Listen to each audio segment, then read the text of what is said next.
اعوذ باللہ من الشیطان الرجیم بسم اللہ الرحمن الرحیم رب اشرح لی صدری ویسر لی امری واحلل عقدۃ من لسانی یفقہوا قولی۔ ریاض الصالحین دوسرا حصہ، احادیث نبی صلی اللہ علیہ وسلم، اذان کی فضیلت کے بیان میں۔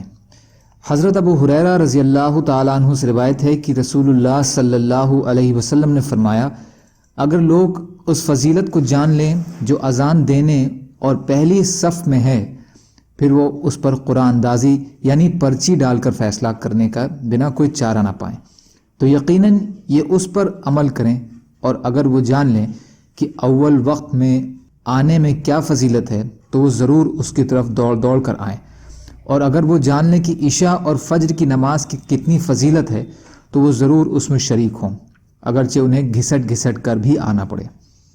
بخاری اور مسلم۔ فائدہ: حبون کے معنی ہے ہاتھوں کے سہارے چلنا، جیسے بچہ شروع میں چلتا ہے، یا گھٹنوں یا سرینوں کے بل گھسٹ کر چلنا۔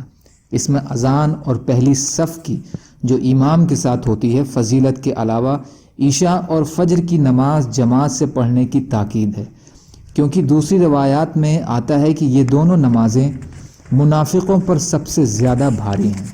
حضرت معاویہ رضی اللہ تعالیٰ عنہ سے روایت ہے کہ میں نے رسول اللہ صلی اللہ علیہ وسلم کو فرماتے ہوئے سنا کہ اذان دینے والے قیامت کے دن دیگر تمام لوگوں میں لمبی گردن والے ہوں گے۔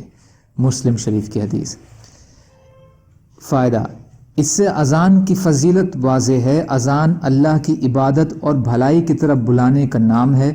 جتنے لوگ مؤذن کی اذان سن کر نماز پڑھنے آئیں گے، مؤذن کو ان سب نمازیوں کی نمازوں کے برابر ثواب ملے گا، کیونکہ نبی اکرم صلی اللہ علیہ وسلم کا فرمان ہے، جو بھلائی کی طرف رہنمائی کرے گا تو اس کو بھی اس بھلائی کے عمل کرنے والے کے جیسا اجر ملے گا۔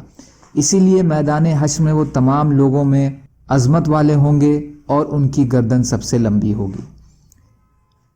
حضرت عبداللہ بن عبد الرحمن بن ابی صعصع روایت فرماتے ہیں کہ ان سے حضرت ابو سعید خدری رضی اللہ تعالیٰ عنہ نے یہ کہا کہ میں تمہیں دیکھتا ہوں کہ تم بکریوں اور جنگل کو پسند کرتے ہو، تو جب تم اپنی بکریوں یا جنگل میں ہو اور نماز کے لیے اذان کہو تو اذان میں اپنی آواز کو اونچا کیا کرو، اس لیے کہ مؤذن کی آواز کو آخری حصے تک جو جن اور انسان اور کوئی اور چیز سنتی ہے تو قیامت والے دن وہ اس کے لیے گواہی دے گی۔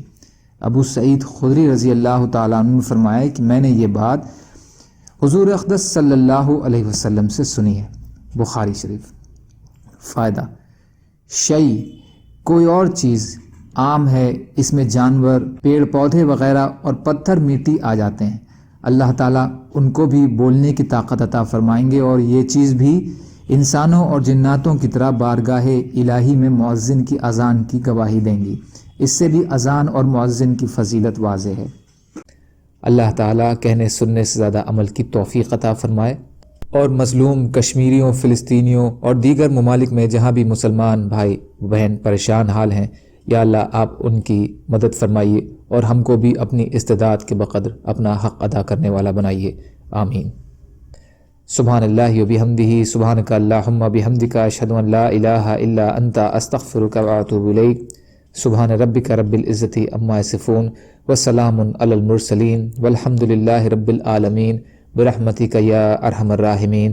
لا الہ الا اللہ، محمد رسول اللہ۔